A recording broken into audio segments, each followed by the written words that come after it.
Hi everyone, I'm Ben. And I'm Logan, and we're the Robins. Welcome to the Resting Place Podcast.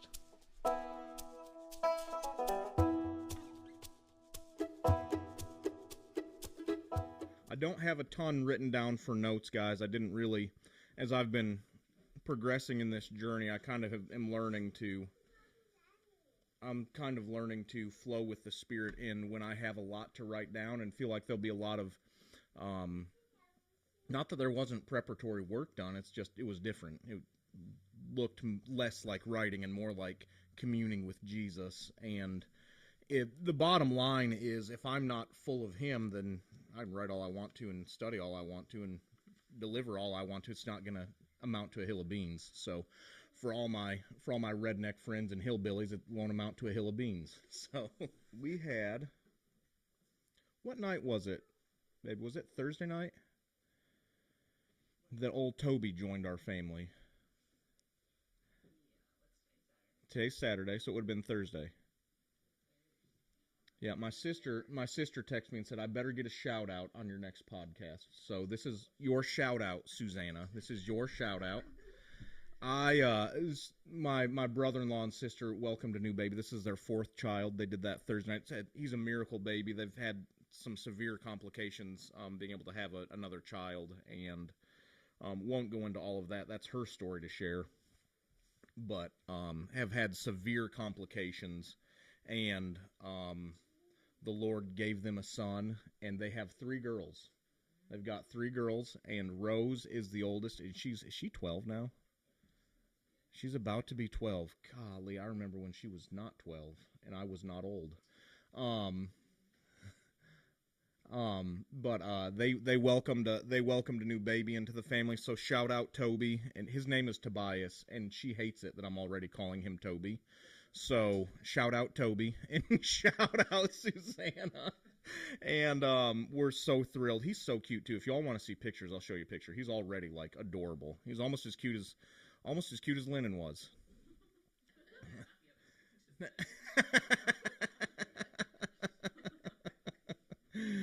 Oh man, so we're thrilled about having Toby added to the family. So I'm just gonna keep calling him Toby, Susanna. There's nothing you can do about it. So just get used to it.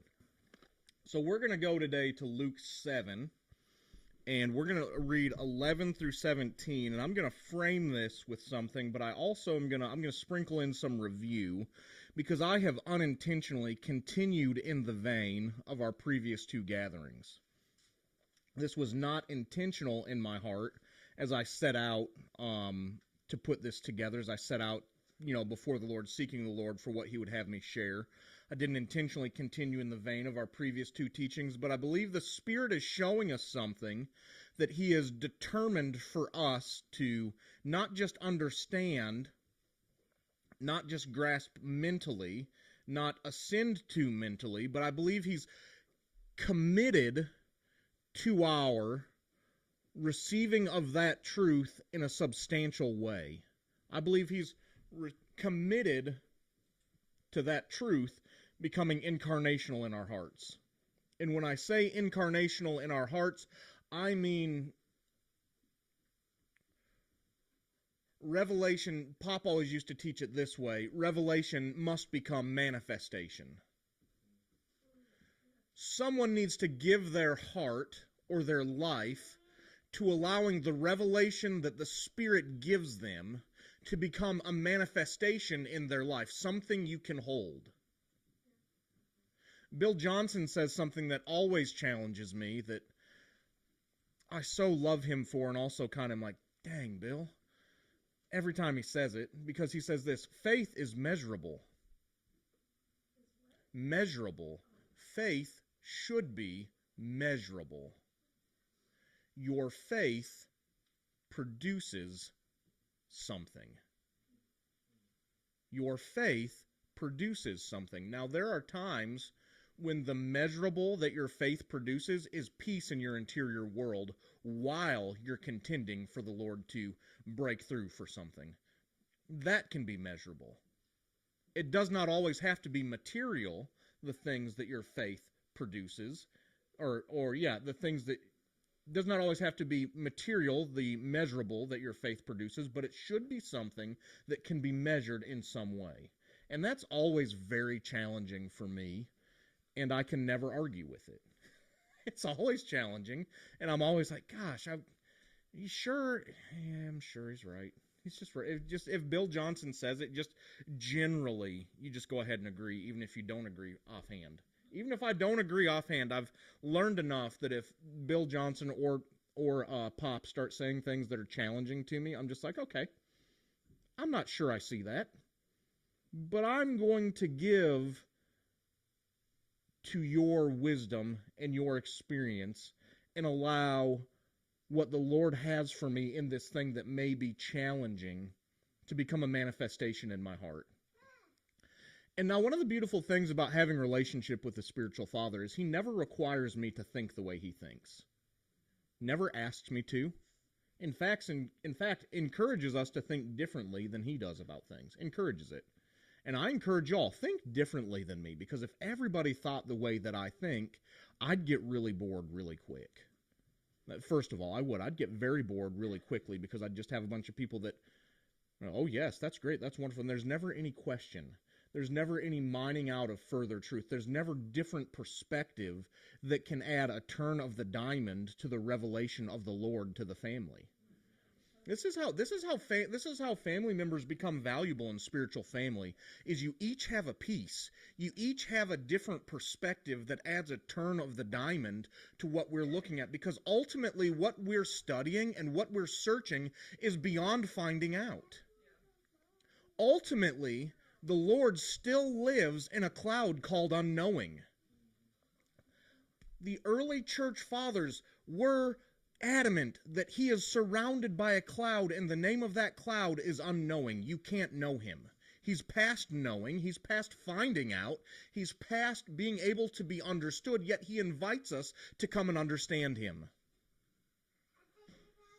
So what we then must do is, with a heart of humility, search out the Lord and offer humbly the things that we're finding, and understand that I don't have the final perspective on this. This is what he's teaching me. This is what he's showing me. I believe this to be true. I believe that this is revelation from the Lord. I believe it's for the family. But we also must understand that there's always a further mining. There's always a further understanding. There's another turn of the diamond that can change things and add greater revelation to the thing that he's showing us. And arrogance will cut you off 100% of the time. Arrogance will cut you off 100% of the time. Arrogance, let me say it 15 times so that we're clear. Arrogance will cut you off 100% of the time. So when the Lord begins to give revelation, what we then must do is receive it with a heart of humility. It's still the meek that inherit the earth. He still resists the proud, guys. That's in the Bible. He gives grace to the humble and resists the proud. I believe this to be true even in our devotional walk with him. There are just some things that he's not going to allow the heart of arrogance to access inside of him. That's both challenging to me and safety for me. That's both challenging and safety. I don't know why I'm talking about this. I just start and things start coming out. That's both challenging and safety for me.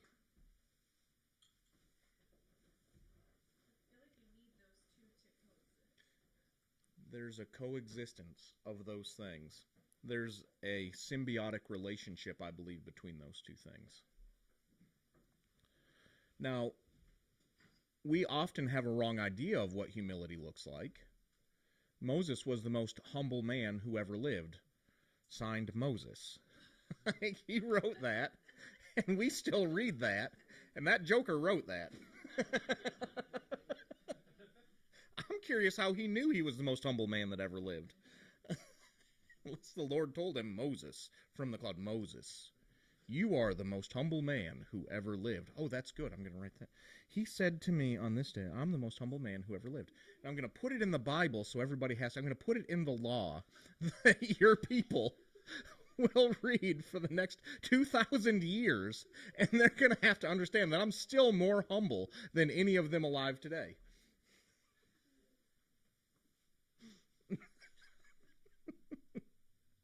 True humility is agreement with God's perspective of who you are. True humility is agreement with Yahweh's perspective of who you are.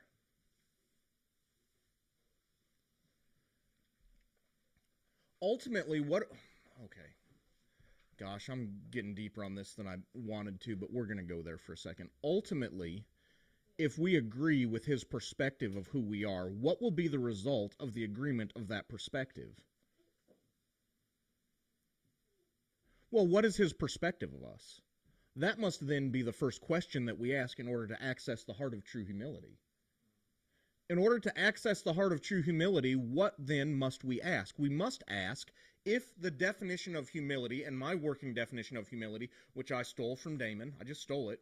It's not stealing if I'm in the family, so it's kind of mine to have. It's like getting Dad's peanut butter. Peanut butter was the first thing that came to mind. It's in the cupboard, and I eat it, and it's good. Slap it on some bread, and you eat it, and it's delicious every time. You throw it in your protein shake, and it's even better. It adds something to it. Makes it so you're not starving when you get done with your protein shake. Gabe knows what I'm talking about. Don't act like you don't know, Gabe.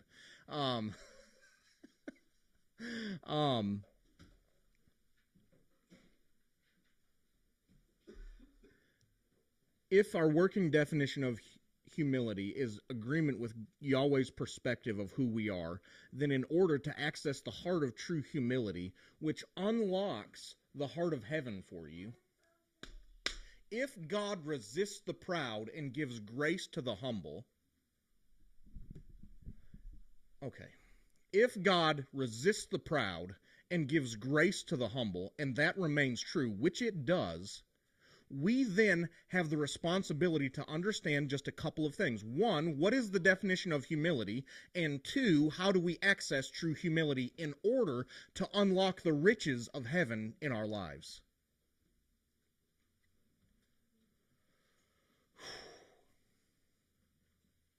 I'm going to say this. I'm not intending to go down this road, but we're going to say some things. So,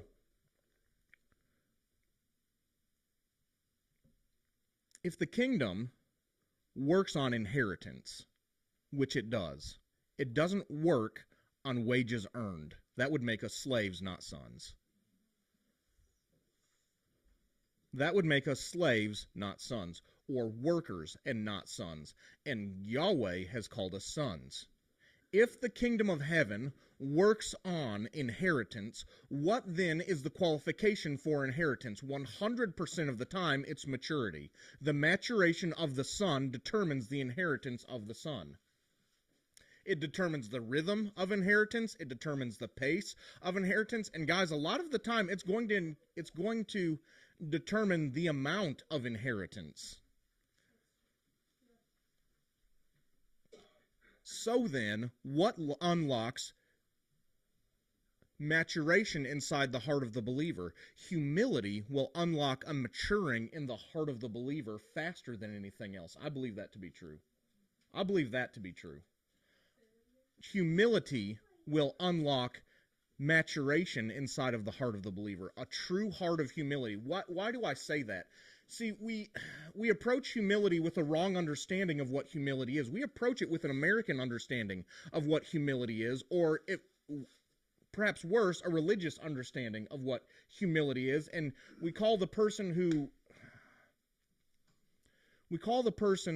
thinks poorly of themselves, talks down about themselves, has a low view of who they are. And we'll just, in the South, at least in the South, where I spent, the majority of the last decade, they'll just say, oh, that person's just humble. And they don't pronounce the H for some reason in the South, and they call them humble. And I don't quite understand how the H got silent, but it did get silent somewhere in the deep South. It's silent, and I still don't quite understand that dialect, but they call them humble. And it's like, my God, they're just so humble. God bless their hearts. And no, they're not humble. They're under demonic oppression. They're under a demonic lie that would say that they're unworthy. Jesus, that they would be unworthy of receiving God's perspective of who they are. And we approach humility under that same delusion. I feel it right there. We approach humility underneath that same delusion, and heaven is roaring over us in this age. You've got to understand that you have to agree with my perspective of who you are in order to walk in true humility. You know what that will let you do? You know what understanding his perspective of you will let you do? It'll let you open blind eyes and wash feet. The two are not mutually exclusive. You can open blind eyes and wash your betrayer's feet all in the same moment. I'm opening blind eyes over here, and I'm letting Judas steal from me on the other side. Because I love him. God. I'm washing his feet. I'm restoring Peter after Peter's betrayal. I still contend Peter's betrayal was far worse than Judas' betrayal because it says Judas accomplished the thing that he was born for. He was destined to betray Christ. That's what the word says. And Peter's testimony could have saved him because it required 2 witnesses.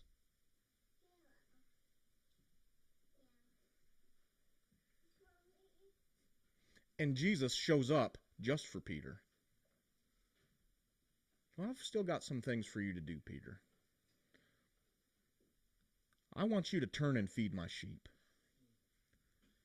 Man, you open deaf ears, pull people up out of their lameness.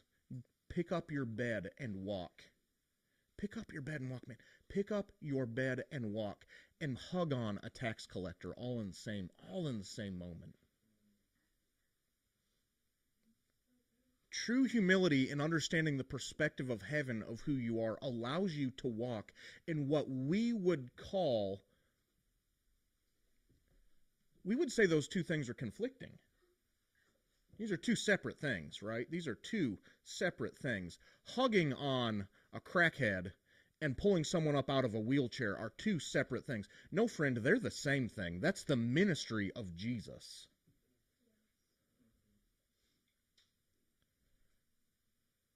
Okay, so let's take it a step farther.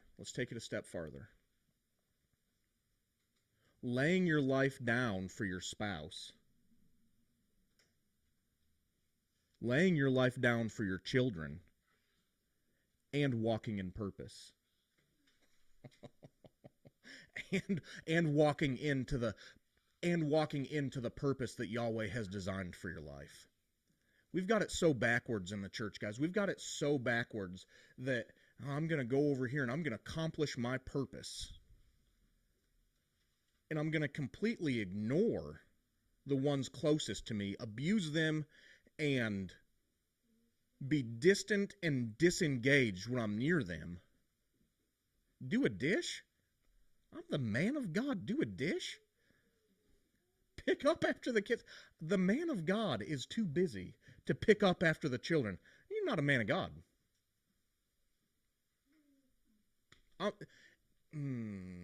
Be careful. Nope. If you're too powerful in the ministry to wash a dish or pick up after your kids, or help your wife in a tough moment, friend, you're not a man of God. You're a pretender on a stage that people come to be entertained by, but you don't carry the heart of heaven. You don't. And there's a path of repentance available to you, but it's only open through the gate of humility. And the true perspective of heaven allows sons to walk in seemingly contradictory walks of life and hold that tension beautifully because they understand it's all the ministry of Jesus. It's all the ministry of Jesus, and there's no dividing line between the secular and divine.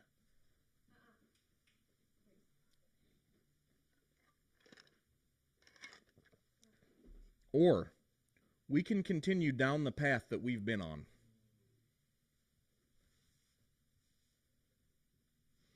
Get really good at entertaining folks.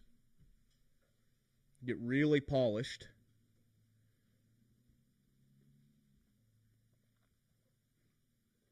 And in 15 years, your kids will want nothing to do with the church too. And will have made no impact on the culture.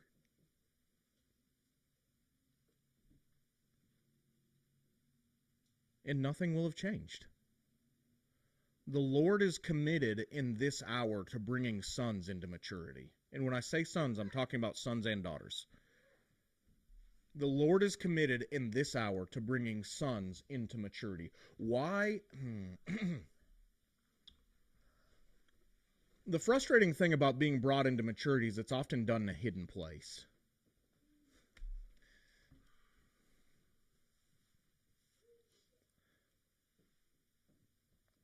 It's often done in hidden, dirty places.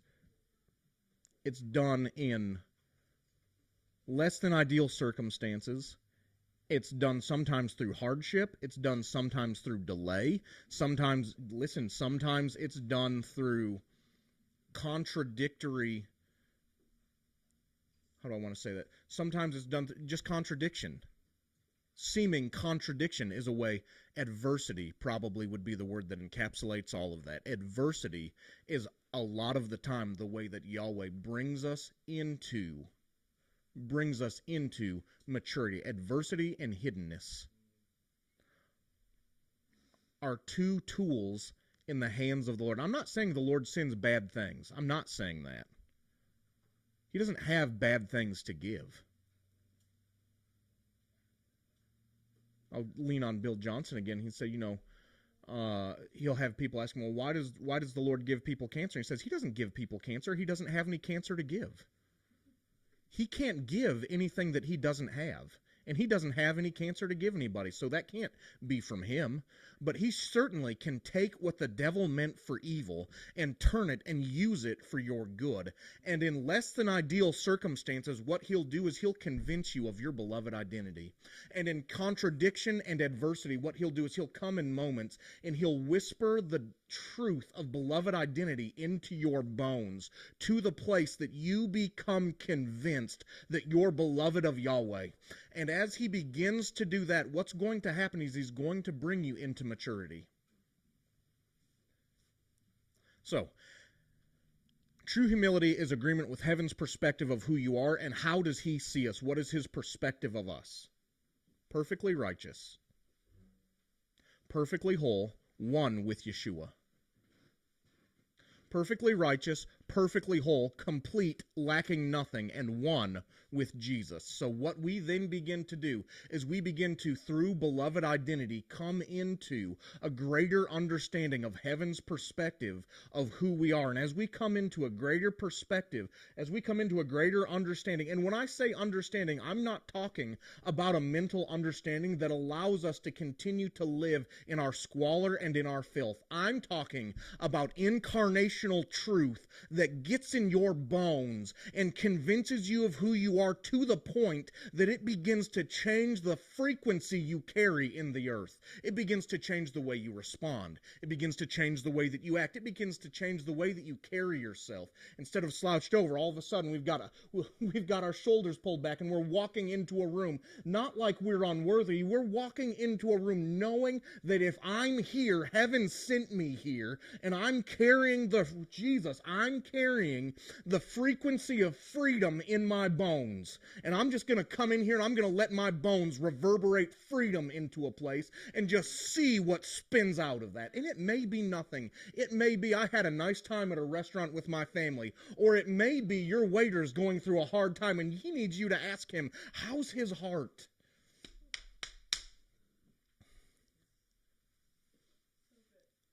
I was in Mobile for Under the Oaks, our previous Under the Oaks, and we I don't want to share this, but I will. We were eating at a restaurant. I was with Mark Castro, and we were eating at a restaurant. I had just worked out with one of my heroes in that world, and needed to get some food because I was shot to pieces, tired, and Mark's son Elijah had worked out with us, but Mark did not. So shout out Mark for being lazy. He's not going to listen to this anyway. He won't hear me take a shot at him. But if you do, Mark, I took a shot at you and I meant it. Um, um, um, and we're just sitting there, and our waiter is just spilling his guts to us. It's kind of irritating. He's talking a lot. I'm like, what is going on? You're giving me your life story here, dude. I just want some chicken and rice so I can eat and feel better. That's all I want right now.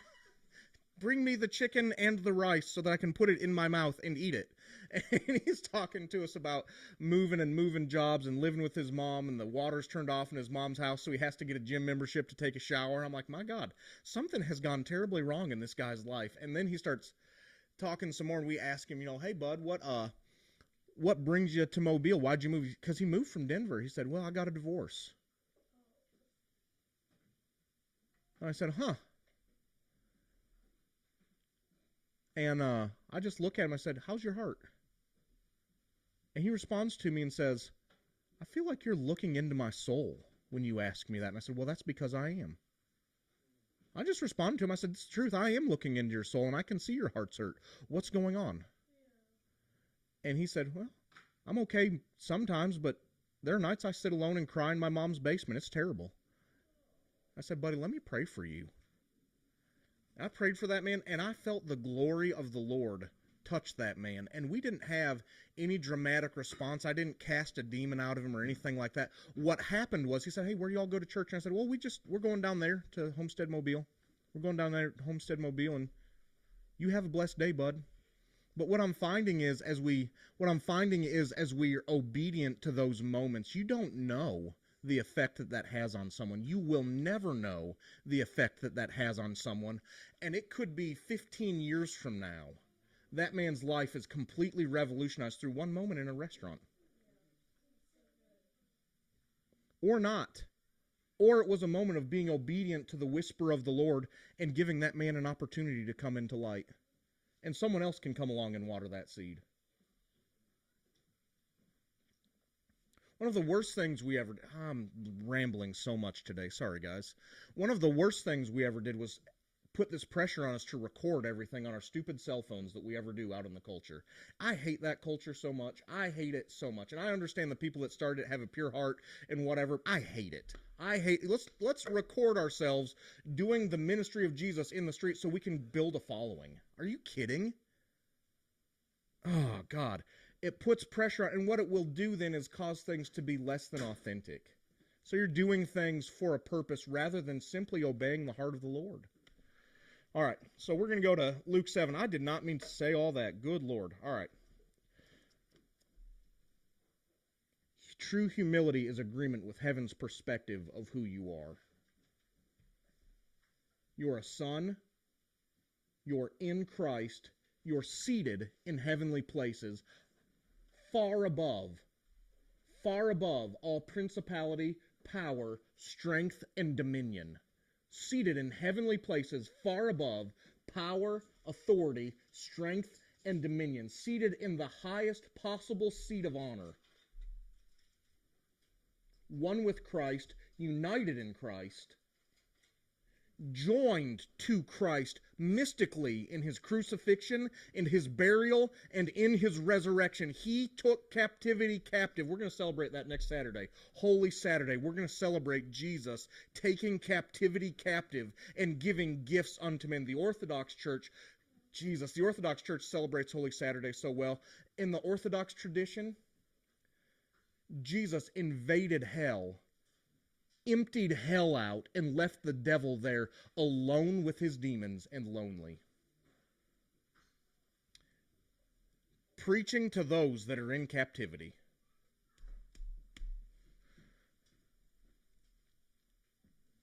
You're righteous. You're not broken. You're not less than.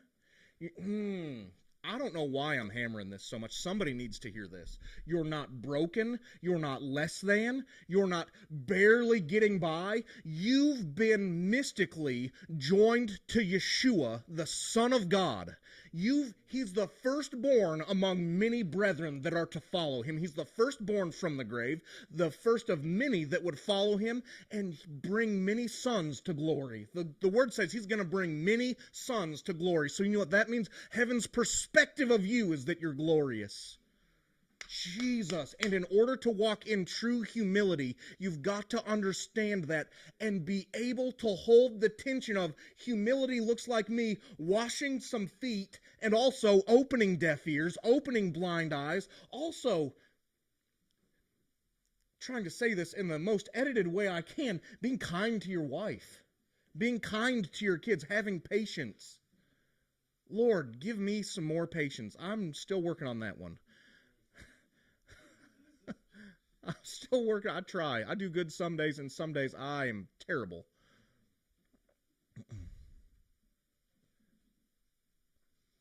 And we can I think encapsulate this thought with this.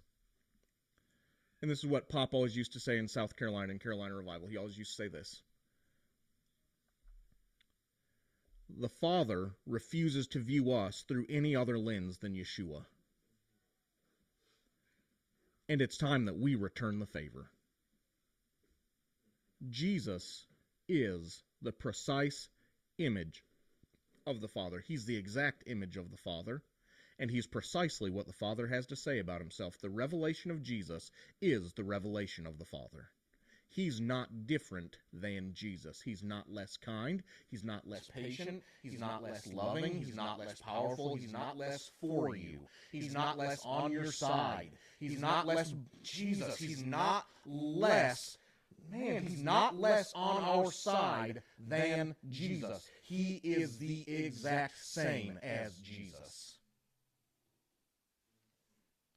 So all that goodness you see in the Gospels is the Father revealing his heart to his children. All that goodness you see in the Gospels, all the challenge that you see to the religious spirit, all of the challenge that you see to the people that would lead people into a misunderstanding of the Father's heart, that's him too. He's cleansing temples and he's washing feet. He's letting prostitutes wash his, it would have been considered a humiliation to let a woman like that touch a rabbi's feet, and he did it staring them dead in the eyes. Man, he was a stone-cold killer. Golly, staring Simon dead in his eyeballs while she wept and washed his feet, and then had the nerve to tell him, one of you will leave sanctified today, and it ain't you, Simon. That's the Father too. All right, I'm gonna briefly touch on, I don't know even what time it is. I've not been paying attention. How long have I been talking? I've been talking too long. Luke 7.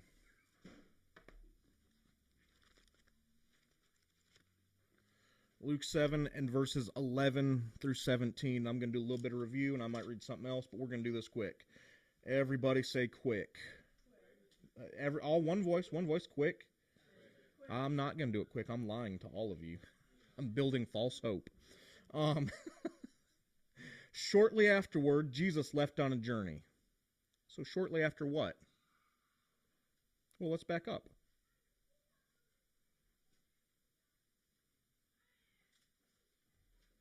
John's disciples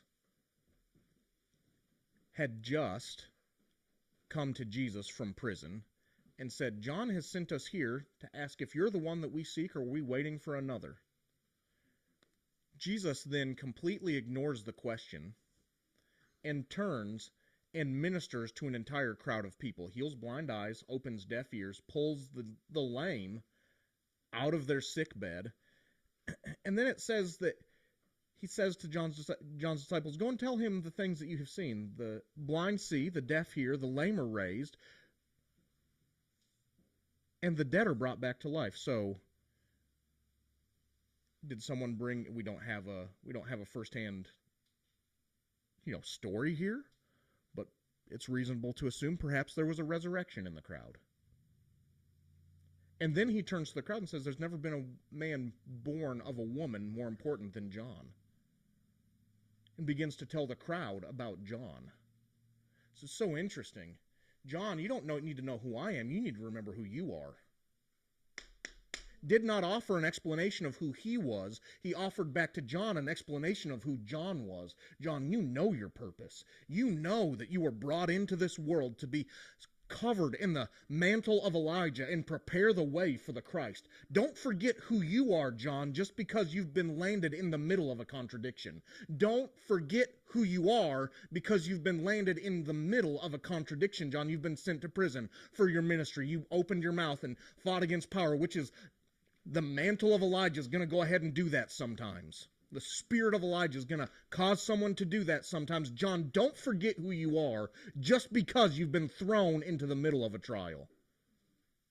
You don't need to know who I am. You know who I am. You forgot who you are, prophet.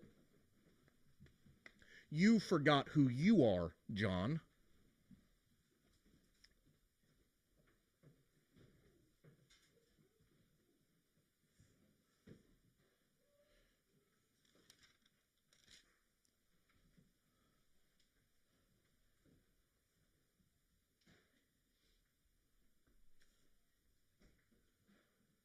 So shortly afterward, Jesus left on a journey to the village of Nain. And I just gave you the wrong story. That's not in verse 7. I was studying that last night, and that's good anyway, but that's not chapter 7, but we'll cover chapter 7 another time.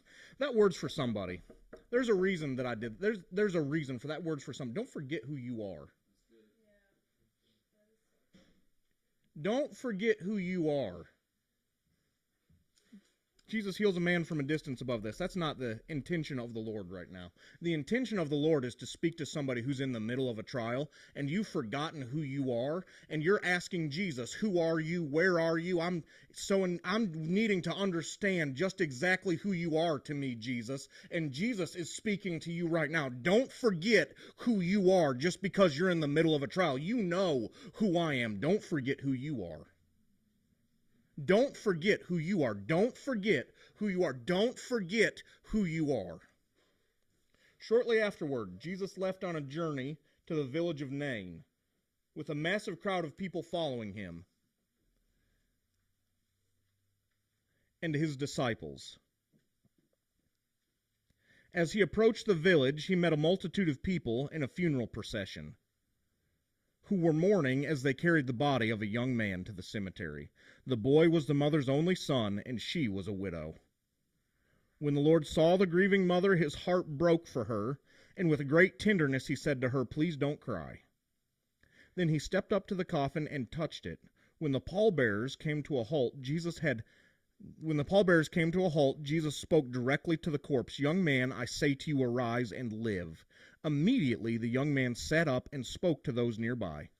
Jesus presented the son to his mother alive. A tremendous sense of holy mystery swept through the crowd, and they shouted praises to God, saying, "God himself has blessed us by visiting his people, and a great prophet. And a great prophet has appeared among us." And a great prophet has appeared among us. The news of Jesus and this miracle raced throughout Judea and the entire surrounding region. I want to frame this with something that I thought was profound as I studied some text about this passage. I want to frame what we just read with this, and I'm going to go back into reading this. And this is a quote from Friar Anthony Hughes. And this is from a message that he gave at St. Mary Orthodox Church in Cambridge, Massachusetts on October the 6th, 2019. So this is Friar Anthony Hughes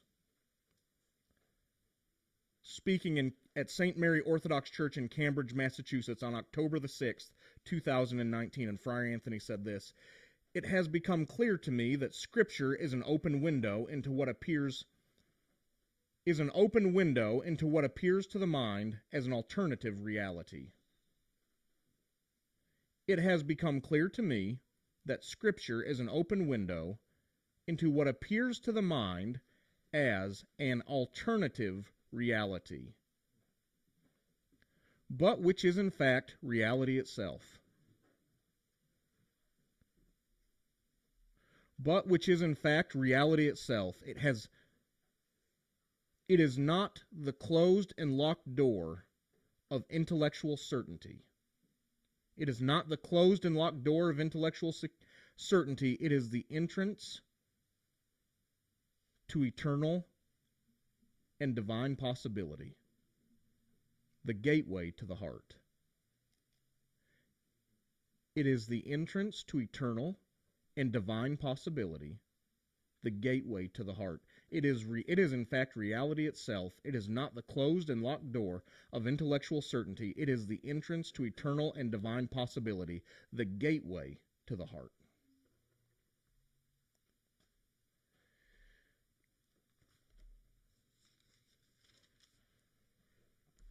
Shortly afterward, Jesus left on a journey to a village of Nain, with a massive crowd of people following him and his disciples.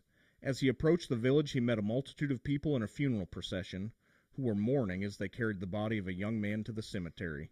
The boy was the mother's only son, and she was a widow. Pause right there. She was a widow. Her only son, and she was a widow.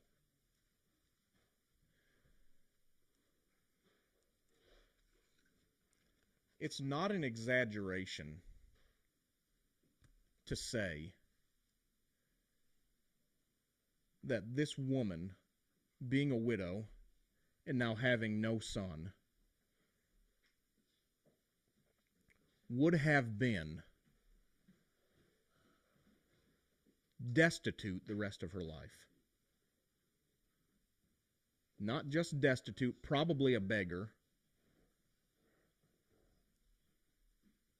and possibly a worse fate awaited her.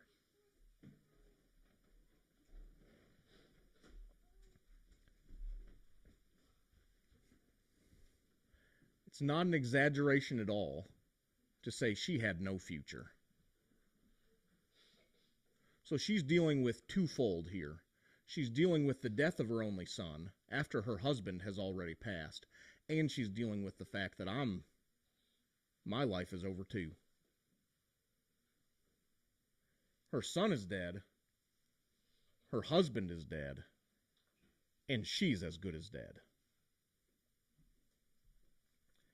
I don't think that it would have been a great exaggeration to call this a miracle of two resurrections. He gave two people their life back that day. Now, I've talked to you all before about my friend Ron Teal. He told me this story. I was sitting in a coffee shop with him in Atlanta, and it was the weirdest coffee shop. He was flying through and said, "Hey, you want to come get coffee with me while I lived over there?" And I said, "Yes, Ron, I want to come get coffee with you. Anytime you're in town, I want to get coffee with you." And Ronald tells me this story. Says, this story, it's similar to the story of Lazarus. He'd spoken with a man who had, I think, 6 doctorate degrees and had studied Israeli history or Jewish history and understood much of the culture of that time. And the tradition among the Jews is that this young man was a Roman soldier. And there are a couple of things to understand about the fact that he was a Roman soldier. One is that he had been embalmed according to the Roman method, which would have been removing of the heart, brain, and liver and placing them in a separate container. So his heart, his brain, and his liver had been removed, and he was being carried on a funeral pyre, and it would have been illegal for anyone to stop the procession, and it was punishable by death for anyone to touch the funeral pyre. So you're going to get in trouble if you try to stop the procession, and you could be put to death for touching the funeral pyre, and Jesus broke all the rules. But notice it didn't say that he commanded them to stop.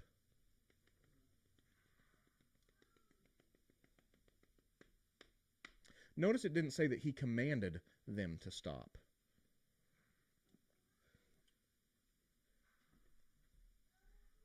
the profundity of this miracle to me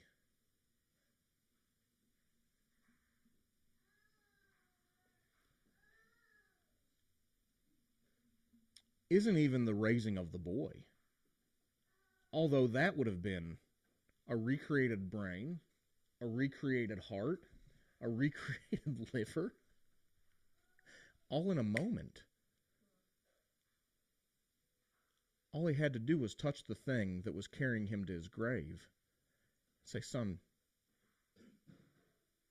rise up out of your casket. Son, rise up out of your casket. The man rises up, and the people say, God himself has visited us this day, and a great prophet. So I want to read that just quickly.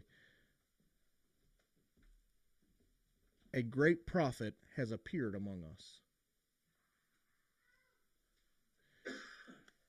You know, New Testament prophecy is by definition the testimony of Jesus. New Testament prophecy is by definition the testimony of Jesus being spread abroad. This is New Testament prophecy. So when they say a great prophet has appeared among us, maybe they're talking about Jesus, or maybe they're talking about one who can testify. One moment I was being carried on a funeral. One moment I was in a funeral procession in a casket, and Jesus came walking down the road I was being carried down. Maybe they're talking about one who was raised up out of his deathbed and then could, Jesus, share the testimony of Jesus wherever he went. Maybe that's who they were talking about. Maybe.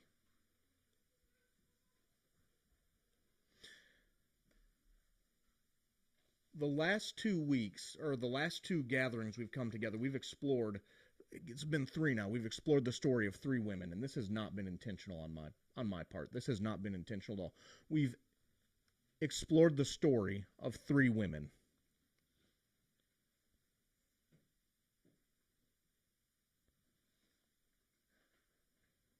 The first being who the Orthodox Church calls Saint Veronica. And in religion, we ignorantly call her the woman with the issue of blood. I call it ignorance because there was never a time at that point in the ministry of Jesus that anyone had had the courage to say, if I could just touch the hem of his garment, I know that I'll be made well from my sickness. But if you fast forward to Mark chapter 6, you're watching an entire crowd follow Jesus, and as many as touched him were made whole. As many as touched him were made whole. There had never been a story of someone touching him and being made whole up to that point. This woman, in desperation, grabbed hold of something that no one else had grabbed hold of before. And for it, the Orthodox Church calls her Saint Veronica. She had the issue of blood. She was not allowed to be she was not allowed to be in public. She was not allowed to touch anyone. She was to be quarantined in her house until she died. Her life was over. The caption in my Bible says, 2 miracles, a healing and a resurrection, because this is the interruption of Jesus' procession to Jairus' house, where he's about to raise Jairus' daughter from the dead. And in the middle of walking to Jairus' house, a man who would have been influential it's so profound to me. The man who was responsible for enforcing the law of Moses has someone break the law of Moses in front of him, and he gets to watch Jesus heal them anyway. He gets to watch Jesus heal them anyway, although they were breaking the law of Moses. They're breaking the law of Moses. Teacher, don't you understand that, first of all, my daughter's about to die, and it's great that she got healed, but we ought to go? And she broke the law of Moses, so she should be disqualified from receiving the miracle she's asking for. And Jesus stops and is present with her. Not only is he present, he does something that I think we overlook, and he stops and he converses with her. He didn't have to do that. She'd already received her miracle. Didn't have to do that. She'd already received her miracle. She had already received the thing she was asking for, and Jesus stops and says, "Woman, oh, your faith has made you whole."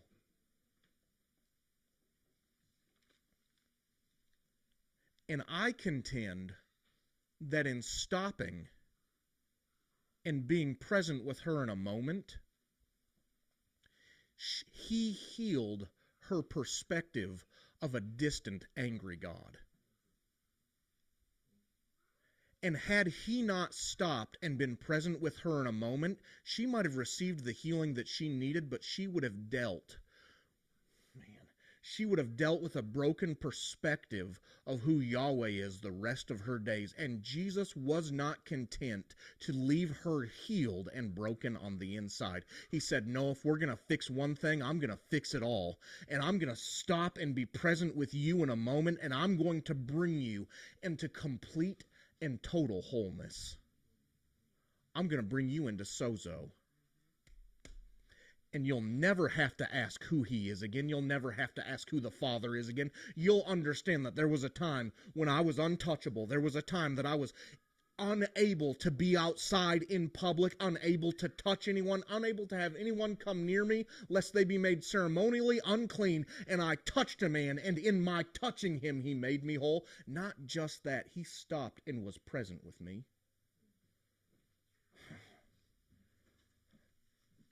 Saint Veronica. Jesus was present with her in a moment and brought her into wholeness. And then we have the story of the woman at the well. We looked at who the Orthodox Church calls Saint Fotini, a woman of such profound gospel power that when the Ephesian church came into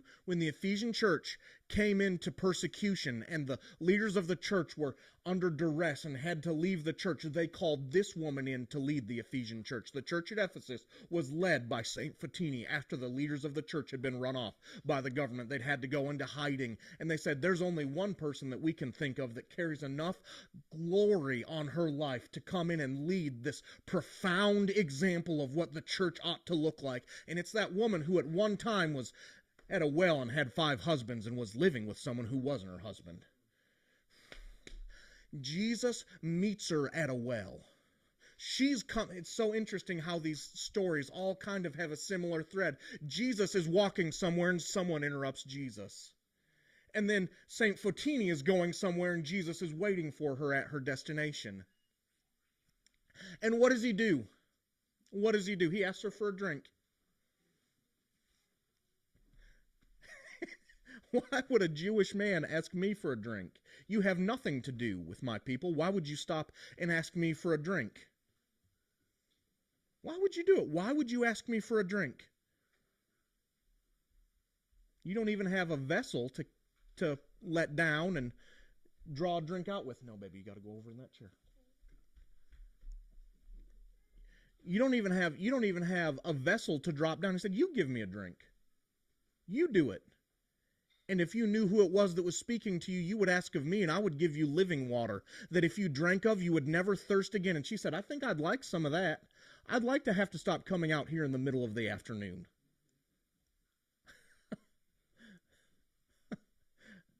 Woman, where's your husband? You have said well that I have no husband, because you have had 5, and the man you're living with now is not your husband. I perceive that you are a prophet. That's the most obvious statement, I think, in the New Testament. You know, it's hilarious. We always used to insult each other in middle school, be like, okay, Captain Obvious, thanks. She was, at that moment, Captain Obvious. I perceive that you're a prophet.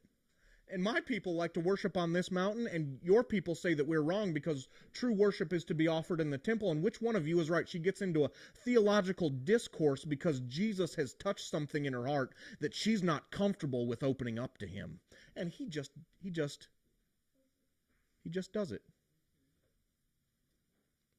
There's so much beauty in the kindness of Jesus in this interaction because he just allows her to talk.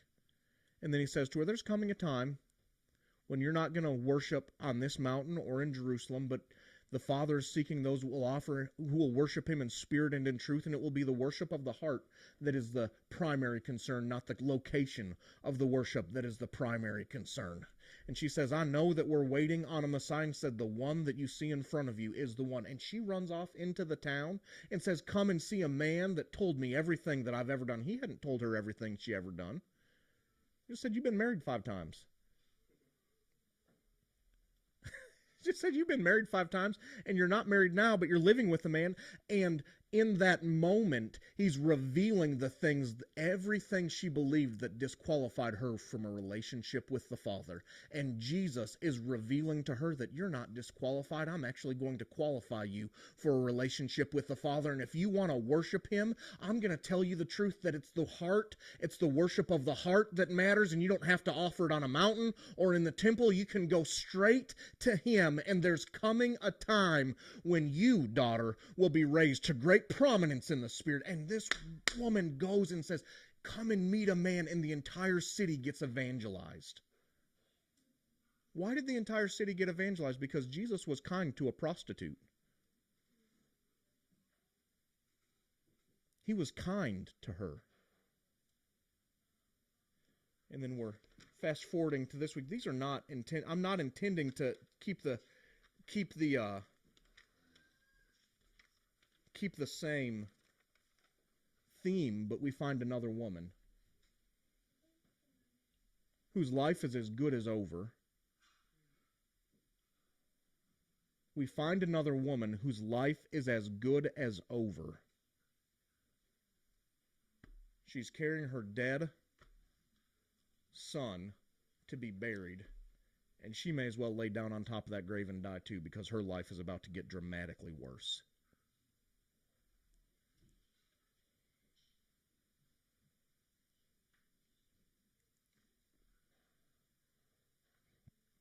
When the Lord saw the mother grieving, his heart broke for her.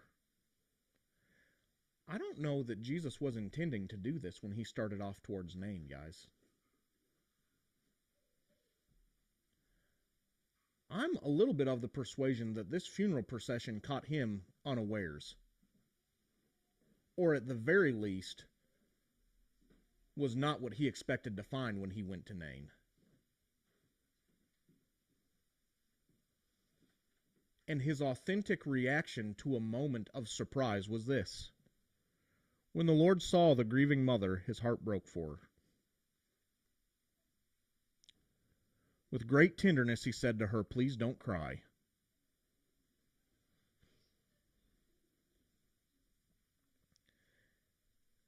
And Dr. Simmons has a footnote about verse 13. The Greek word,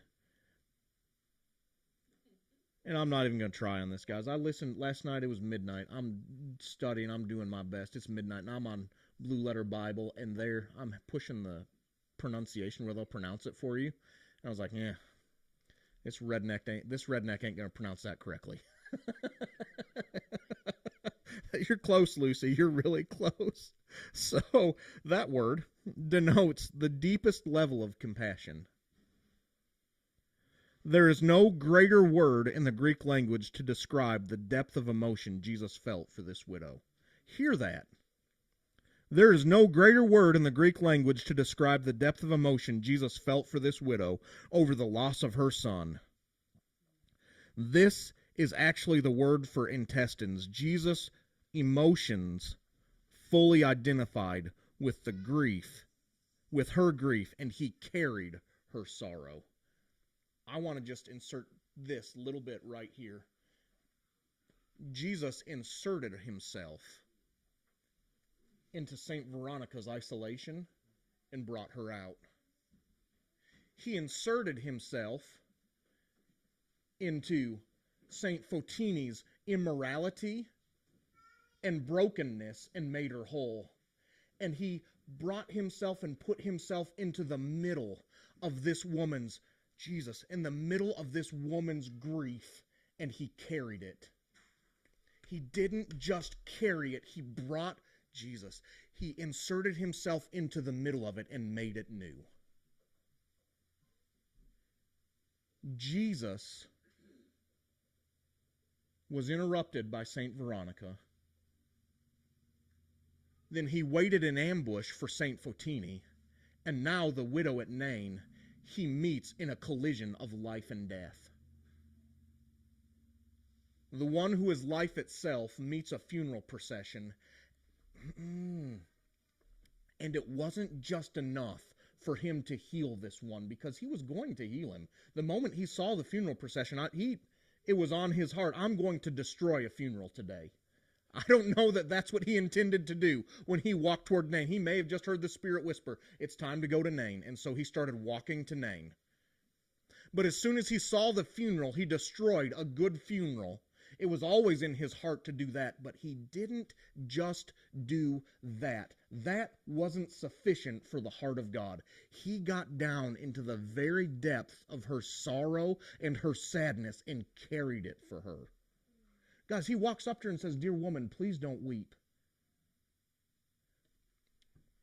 I've always heard that taught as Jesus telling her, you've got to regulate your emotions and cause them to meet my presence here. And after you regulate your emotions with the arrival of my presence, I can perform the miracle. I don't think that's true at all. I think Jesus looked at her with deep compassion and said, I feel what you are feeling, and I'm telling you it's about to get really good. You can stop your weeping. I've gotten to the depth of your sorrow. I'm carrying your sorrow right here. I'm carrying your sorrow, and I'm not going to let you be sorrowful for a moment longer. I'm going to insert myself into the middle of your pain, and I'm going to make it new.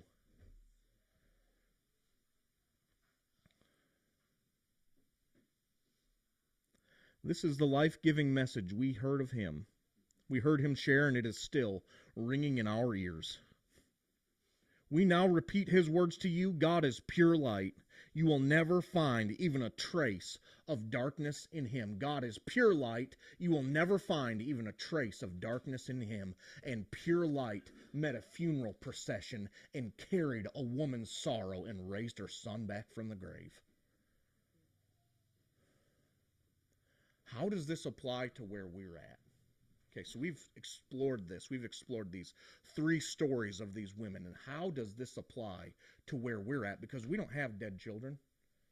We're not burying children today. We're not here. None of us has an issue of blood. We have not married 5 women and living with one who's not my wife right now. So this is a little bit difficult to relate. But what it does show us is his willingness to get into the middle of the thing that we're not wanting him to get into the middle of. The thing that is most close to our heart, often we hold back. We hold our cards a little bit close to the chest. If you're a poker player, you know what it is to hold your cards close to the chest. And Jesus is inviting this family. I believe this is part of the reason I've shared this today.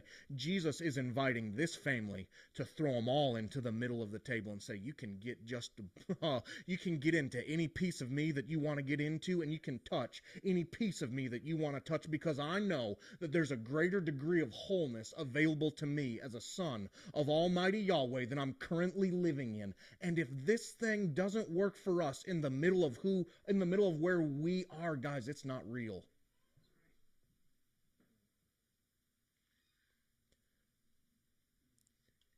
Go ahead, Lou.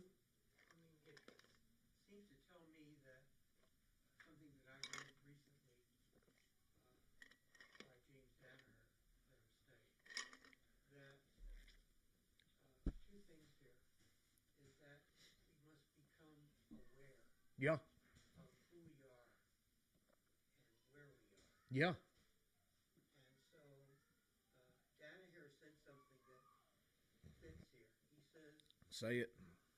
Following Jesus is not doing it right, but realizing we're doing it wrong. Oh.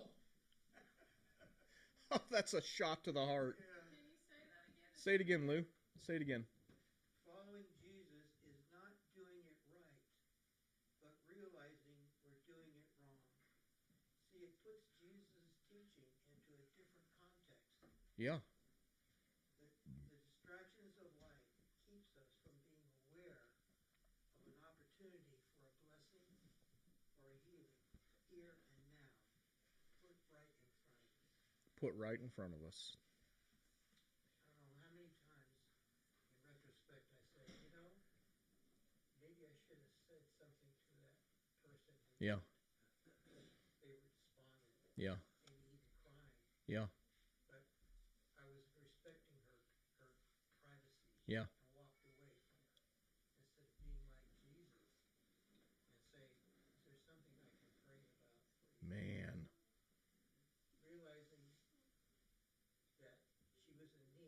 Mm. realizing who we are. Yeah, exactly right.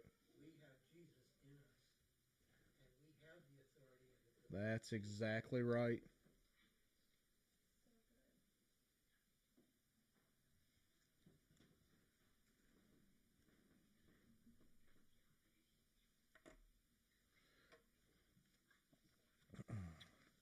Read one more thing here. That's going to stick with me. Lou, would you text that to me after you get home? Sure. Following Jesus is not... repeat that for me. Is not about doing it right, but realizing we're doing it wrong. Man. Following Jesus is not doing it right. It's realizing it. We're doing it wrong. God, man. We're so into our life that we don't see Man. get the perspective of others. Is what I get from that too. I agree. The common thread of the last three gatherings has been the willingness of our Jesus to invade our broken, lonely spaces with kindness. I think if I were to encapsulate the last three gatherings we've had, and this has just been something very simple today, I didn't have anything profound to share today. I didn't have any deep insight into the widow of Nain, and I've taught this in miracle services before and shouted for 15 minutes about the light of life meeting a funeral procession. We had great miracles afterwards.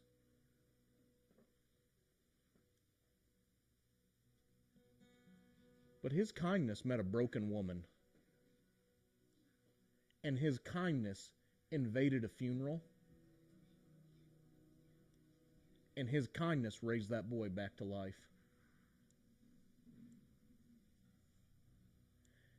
And what will happen if we're still, I feel it right there. What will happen if we're still dealing with Adam's delusion of separation? That God is distant and disinterested, is that when Yeshua comes with kindness to address broken spaces, we'll withdraw from him because we're anticipating judgment. Surely he's coming with the hammer that I've been deserving all these years. And surely my chickens have come home to roost, to use another redneck term. Chickens are coming home to roost, buddy, and I'm about to get what I deserve. And what I see, surely if anyone was going to get what they deserve, the woman at the well was about to get what she deserved. And what she found out she deserved was the love of God invading the brokenness of her life and saying, there's a better way. And I'm going to lift you up. The old church used to sing, He lifted me up out of the miry clay. He set my feet upon the rock to stay. He lifted her up out of her low estate and brought her into the fullness of life. And what will happen if he's not kind to you? In your mind, in your heart, in your thinking, if he's not kind, what will happen is you'll remain at a distance when he wants to get really, really close. And when he gets really, really close, you'll get really, really uncomfortable and you'll withdraw at a distance again. And you'll do this dance where he comes close and you withdraw, and he comes close and you withdraw, and he comes close and you withdraw. It's the story. He stands at the door and knocks. And his knocking is his kindness. He stands at the door of the heart and he knocks, and it's not with judgment, and it's not with a hammer, it's not with a whip, it's not with, I'm going to give you what you deserve. After all these years, you've finally gotten the thing that you deserve. No, he comes with the goodness of Almighty Yahweh and says, I'm going to lift you up out of the I'm going to lift you up out of the brokenness and bring you into the fullness of life.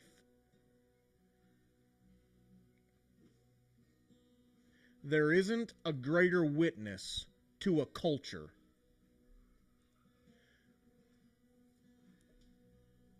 that over 60% of medical visits result in someone being issued antidepressants. There isn't a greater witness to a culture that is riddled with delusion and depression and turmoil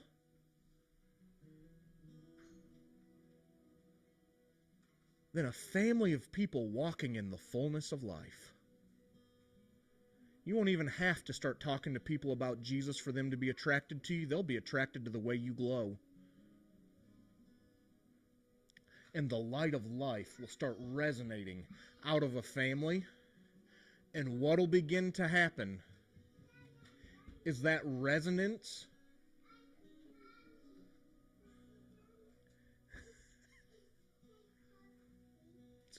it's fake coffee, Lance. You better drink it.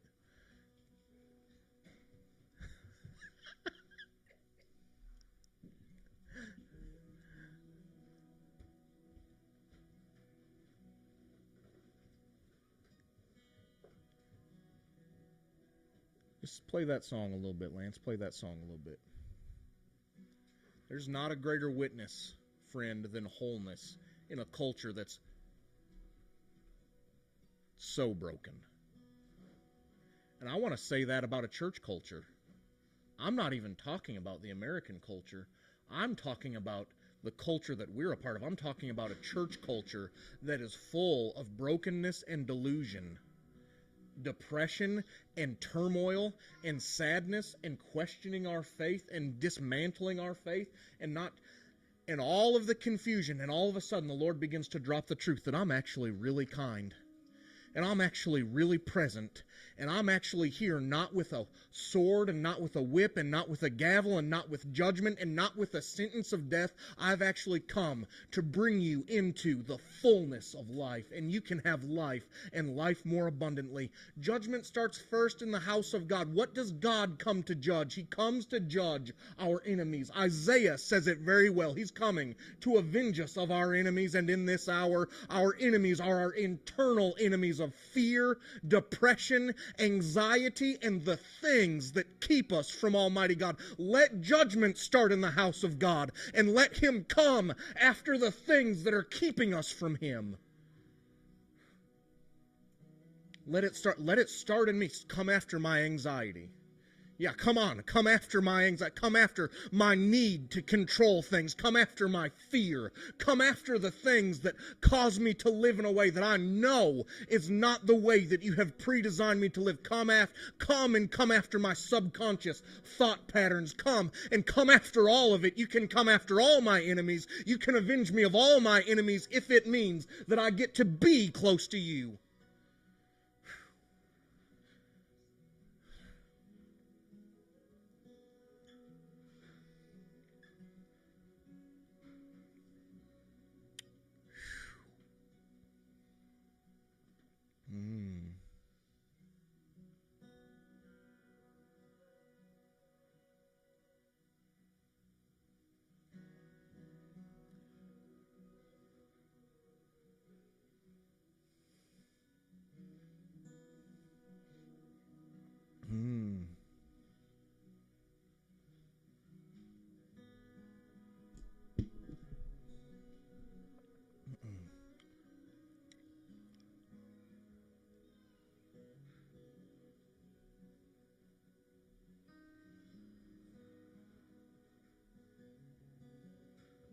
Be anxious for nothing.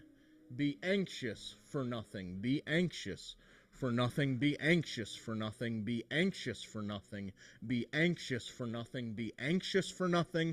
Be anxious for nothing. Be anxious for nothing. Be anxious for nothing. Be anxious for nothing. But in all your ways acknowledge God, and He will direct your paths.